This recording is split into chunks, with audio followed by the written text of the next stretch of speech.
పెరుగుతున్న మా అమ్మ క్షేమంగా ఉండాలని గుడిలో పూజ చేస్తున్నానని చెప్పాను కదా. బిడ్డనే అవుతనుకుంటే పూజం చేసుకుంటాం.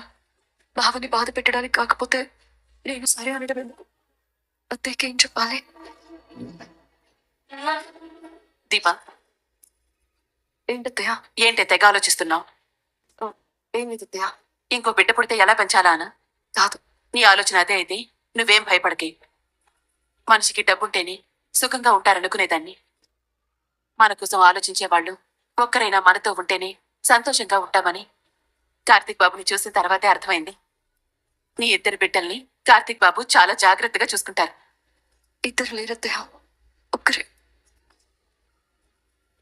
అమ్మాయి చూడు, నాకు చెల్లి కావాలని చెల్లి బొమ్మ వెయ్యాలి అనుకున్నాను, కానీ పెద్దనాన్నమ్మ తమ్ముడు పుడతాడు అంది. అవునే అన్నాను.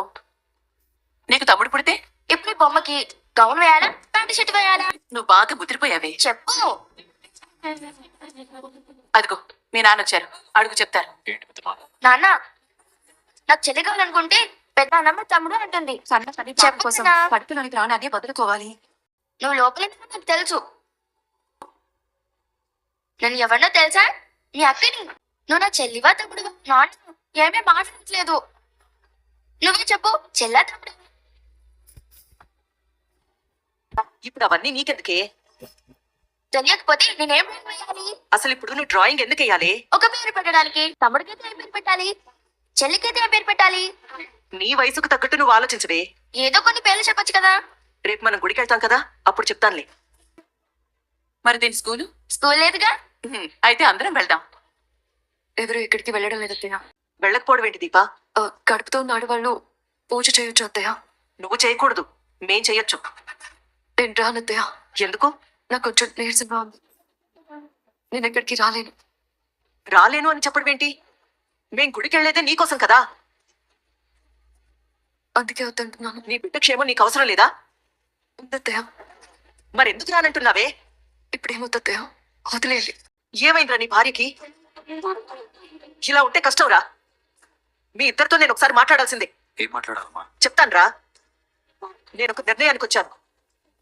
అదేంటో చెప్తాను. గురించి అంతా తెలిసిపోయింది సుమిత్ర కూతురు. నా కొడుకుని కిడ్నాప్ చేస్తావా? నీకు ఎలా జరకిస్తానో చూడు. జ్యోత్స్నా, జ్యోత్స్నా, ఏమైంది గ్రాని? నా కొడుకు కనిపించట్లేదని చెప్పాను కదా, ఏమైందో తెలిసింది. ఏం తెలిసింది? దాసుని కిడ్నాప్ చేశారు. మనం వెళ్ళి కాపాడదాం పద. ఎవరు కిడ్నాప్ చేశారు? ఆ కార్తీక్ గాడు దీపా కలిసి నా కొడుకుని కిడ్నాప్ చేశారు. వాళ్ళని కిడ్నాప్ చేస్తారు? వాళ్ళు చేశారే, నేను చూశాను. ఏం చూసారు? దాసుని ఒక ఇంట్లో దాచిపెట్టారు. అక్కడ ఇద్దరు రౌడీలు కూడా కాపలా ఉన్నారు. పద మనం వెళ్ళి దాసుని కాపాడదాం.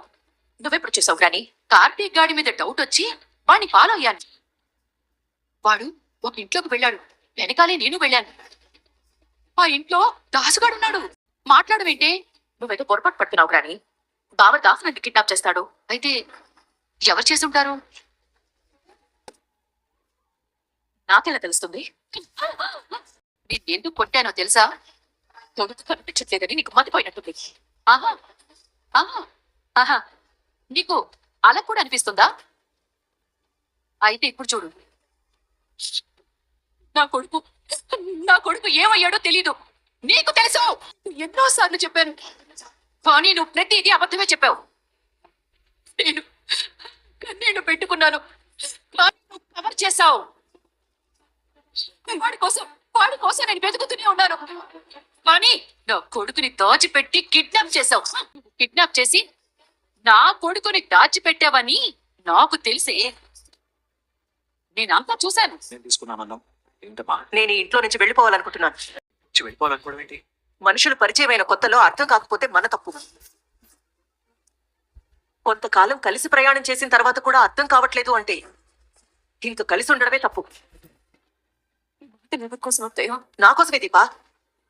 నాకు నువ్వు అర్థం కావడం లేదు. ఏ విషయంలో? అన్ని విషయాల్లోనూ. మొన్నటి వరకు నీ భార్య బాధపడుతుందిరా అంటే అత్త కోసం అనేవాడి.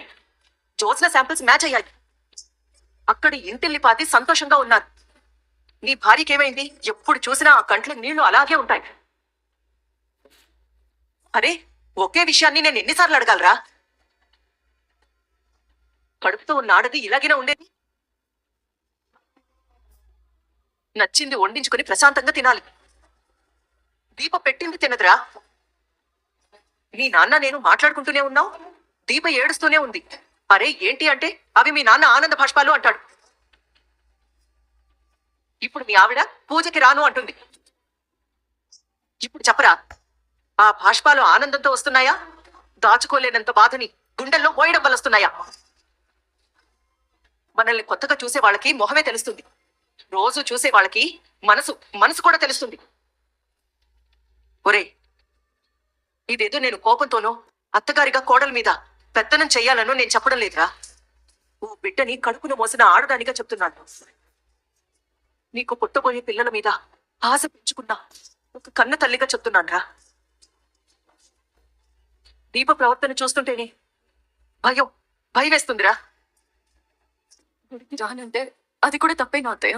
అదొక్కటే కాదు దీపా, నేను అన్నింటి గురించి మాట్లాడుతున్నాను. నేను రానన్నానంటే నా మనసు బాలేదని అర్థం చేసుకోవచ్చు కదా. అదే ఎందుకు?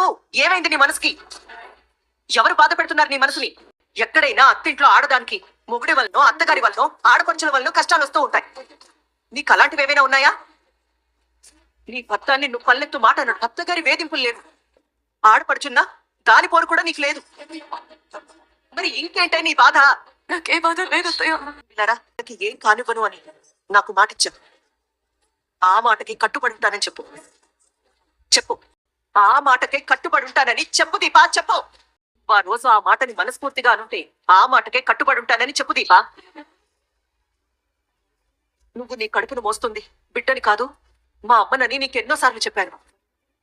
నేను ఆ ఆశతోనే బతుకుతున్నాను దీపా. నా ఆశ నెరవేరుస్తానని చెప్పు దీపా. మర్చిపోయి నాన్నతో కలిసి ఉంటానని మాట ఇవ్వమ్మా. నువ్వు నాకు మాట ఇస్తే దీప నీకు మాట ఇచ్చినట్టే అమ్మా. చెప్పు, నాకు మాట ఇస్తావా నాన్నతో కలిసి ఉంటానని చెప్పి? నా కొడుకు ఎక్కడున్నాడో చెప్పు. వాడేం చేసావో చెప్పు.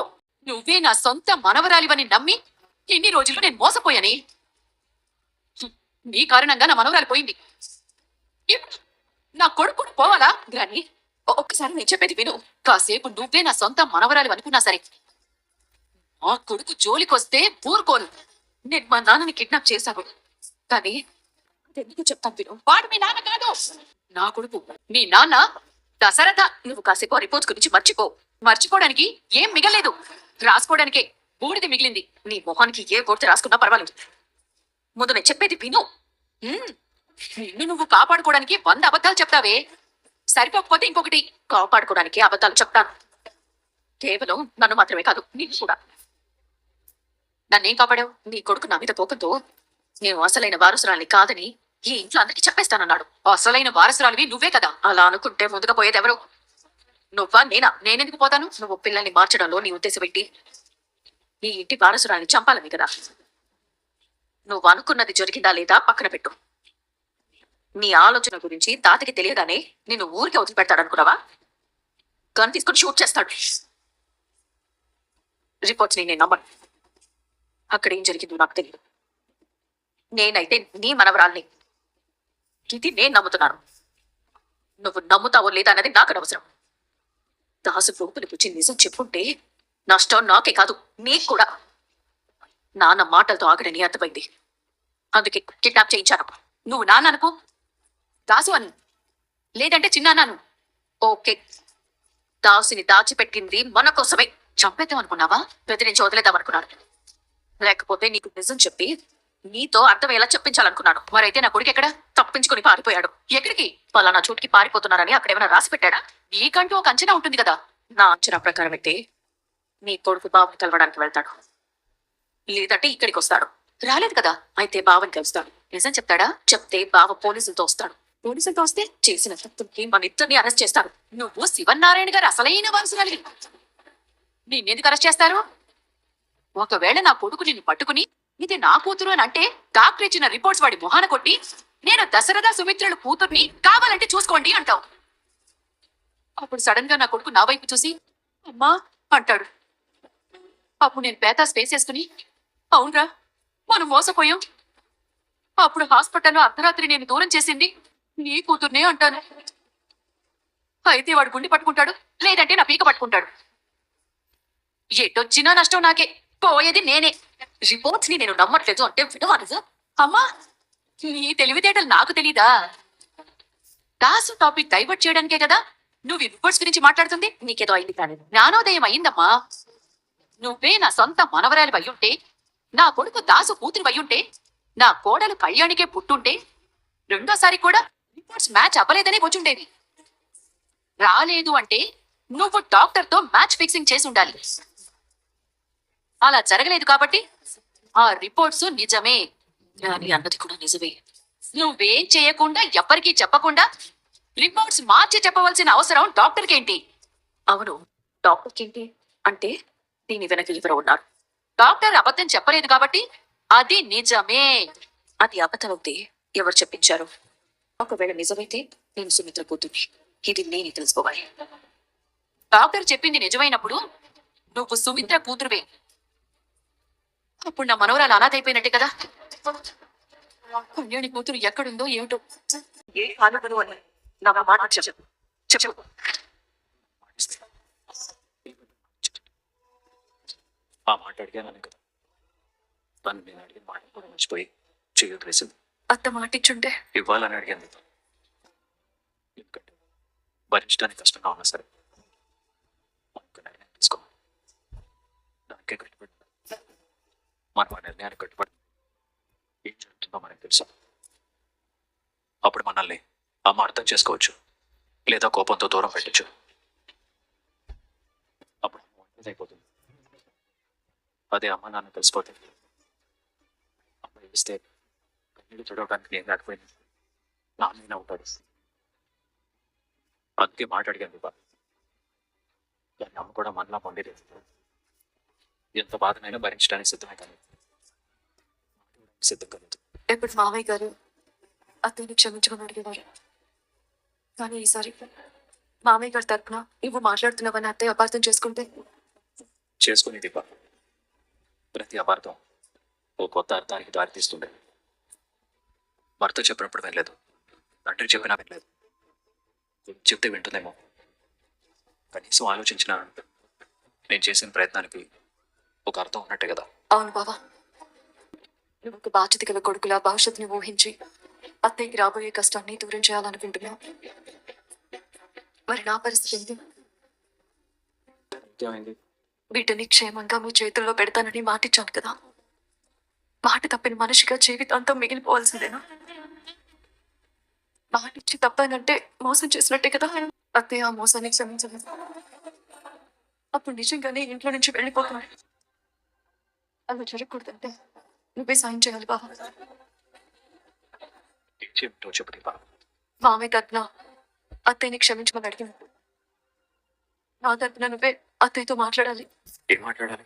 పుట్టబోయే బిడ్డ మీద ఆశలు పెంచుకోవద్దని చెప్పాలి. Like subscribe friends. Thank you.